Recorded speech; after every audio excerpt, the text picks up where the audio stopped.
Jamie Malonzo right here on Off the Record. Jamie, who was the baddest player you've played against with? Oh, that's a tough question.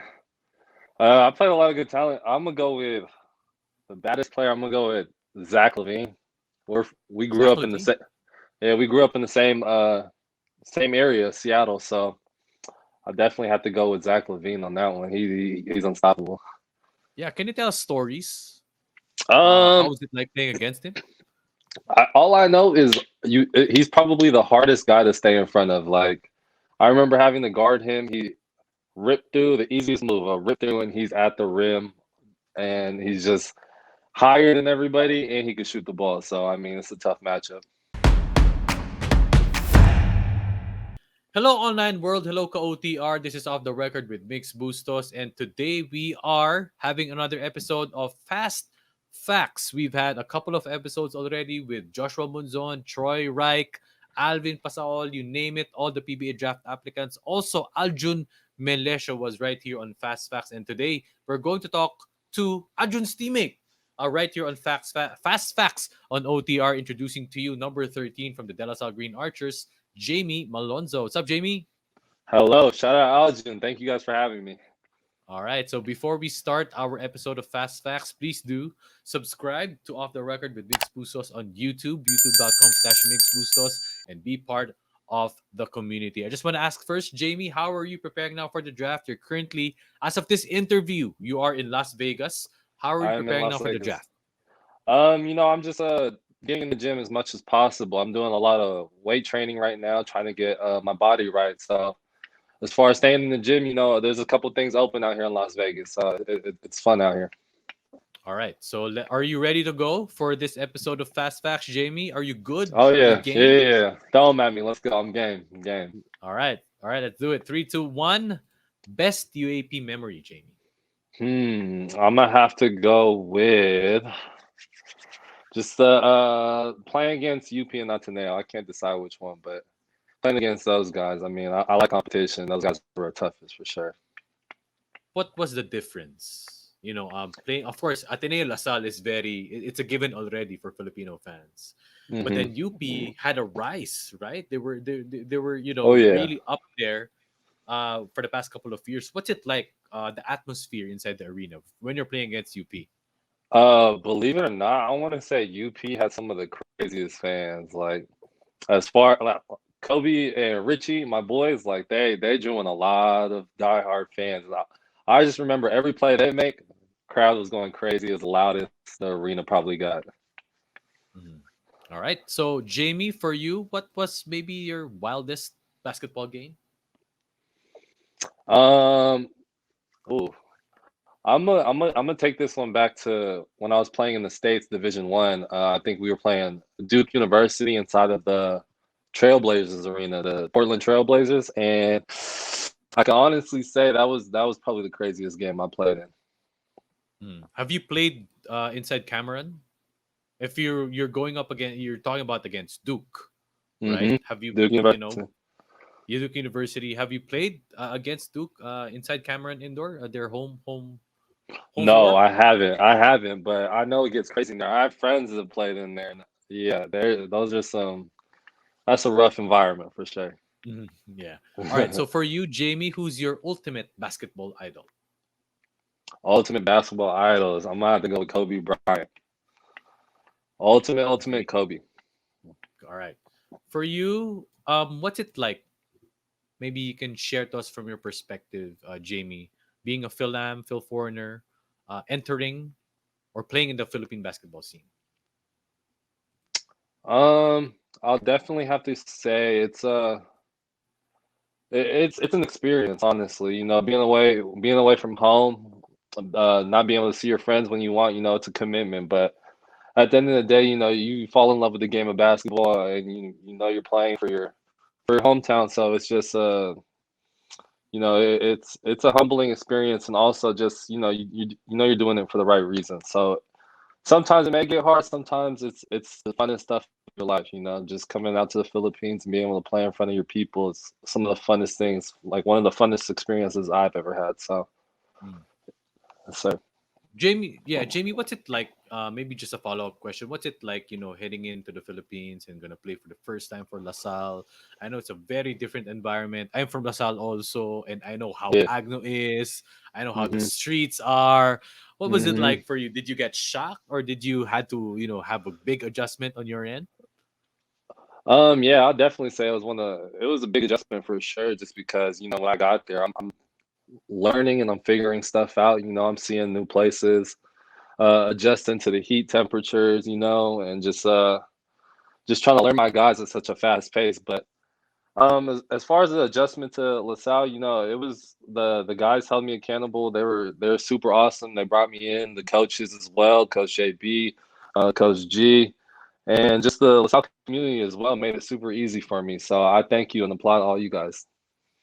All right. So now, maybe just a follow up question: being a Phil foreigner in the Philippine basketball scene, what's it like, leaving your hometown to pursue a career in the Philippines? Man, um, being super far, you're on a different time base as your friends, your family. So sometimes it does get hard. Thank God I have some family members out here in the Philippines as well to make that easier for me. Created good friendships and stuff. But aside from the loneliness, sometimes you're out here playing basketball, which makes it all super easy. So I think the shooting the hoops and stuff out here makes it, and being able to relate to the friends makes it all worth it at the end of the day. Mm. Jamie, if we're going to visualize the PBA, who do you want to match up first or against when you step in? Ooh, that's a good question.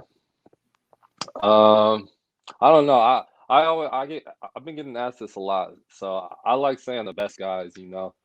Um, I just want to go after whoever the MVP was, or the champions are. I'm a competitor, so whether that's shoot SMB, TNT, Unebra, this any of those guys, I'm excited to play against. Mm. What would be your first PBA jersey number and why? Mm, that, that should be an easy question. I'm gonna go with 13. I've been 13 for a lot of my college career, so I don't really want to. I don't plan on switching that anytime soon. I think it resembles me, so Mm. I'm gonna have to go with 13. Is going pro, or at least in this case, making it to the PBA or going pro, your ultimate dream? Even as a kid? Yes or no? If yes, and why? Um, for sure. I think once I started taking basketball seriously in high school, I think being pro was definitely part of the goal. Definitely a dream of mine. So I mean, being able to go pro in the Philippines is honestly a dream. I don't know if it's gonna be where I finish. I don't know if it's going to be where I'm at for the entire career, but just starting off in the Philippines back home, making my family proud is a dream come true to me. So, um, yeah, I'm excited. Jamie, given, of course, let's claim it, right? You'll be drafted and signed. Where will you spend your first paycheck on? Where? Hmm. Um, let's see. I hope I'm not big spending. I rather save the money, but if I'm gonna spend it anywhere, shoot, probably somewhere like Cop Garden or Riff Manila or something like that along those lines. I'm a Hmm. sneakerhead. I like shoes, so one of the All sneaker right. boutiques. It's going to be sneakers for you. Now, Jamie, of course, you are a big time player. You're a hmm big time player. And I know you've been practicing this in the gym. If you were to take a winning shot, how would you want it to be? Oh, shoot. If I were to take a game-winning shot, I have to say I have to go with like a Damian Lillard type of game-winning shot. I feel like the deep three when they try and get the hand up to contest hurts more than anything else. So probably some Damian Lillard type of game-winning shots. Okay, I will ask you. Speaking of Damian Lillard, he had Yeah. two memorable winning shots off the inbound. Yep. Know that one against Houston, Yep. and Yep. then against OKC. Yeah. On top of Paul George, what do you Oh like yeah. better? I'm gonna have to go with the one against Paul George. Yeah. Paul George is one of my favorite players. One of the reasons why I did wear 13, but he definitely that one hurt pretty bad, you know. So yeah, as far as game winning shots, I'm gonna go with the most painful ones, and I think the one against OKC hurt a lot. So I'm gonna go with Yeah. that one. All right. So Jamie, maybe we'll see you in the PBA hitting those deep or logo threes, Logo right? Like a threes. Dame. Logo Yeah, threes like you Dame. never Yeah. know. All right. Might pull it out. Jamie, maybe at least for in your time with Dasal, right? Who Hmm. has been your most memorable teammate? Most memorable teammate. I think I'll honestly go with Captain Andre Crackett. I think me and him just sort of gelled a lot, and we one of the things we were working on early was just getting the chemistry of playing with each other. And I think over the time, I think we definitely were gelling towards the end of the season. Whether it was me or him taking the shots, we sort of we were always looking for each other. He made playing super easy for me. He was always looking up the court for me, whether it was an alley oop play or whether it was a 3-pointer. So yeah, I mean for sure Andre Karakut on the court. All right. So Jamie, this is a follow-up question, not actually in my list, but Okay, I have this group. I have this online group, and they're big basketball fans, or maybe some analysts also that right. are predicting, and also my friends are predicting because I asked them. Shout out to Diego. Shout out to Robin, Jeng, and Raf. I got to talk to them in our one of our Zoom meetings, Zoom Mhm, sessions, and I asked them who would be your top three. So they mentioned one, they mentioned another one, and they mentioned Jamie Malonzo to be part mhm. of that top three in the draft. I want to get your reactions or thoughts on that. Being part of that conversation, how does that make you feel? Definitely blessed. Whenever you're able to be recognized as one of the best players in the draft, you just got to take that and absolutely be humble for it and be blessed to be in that position.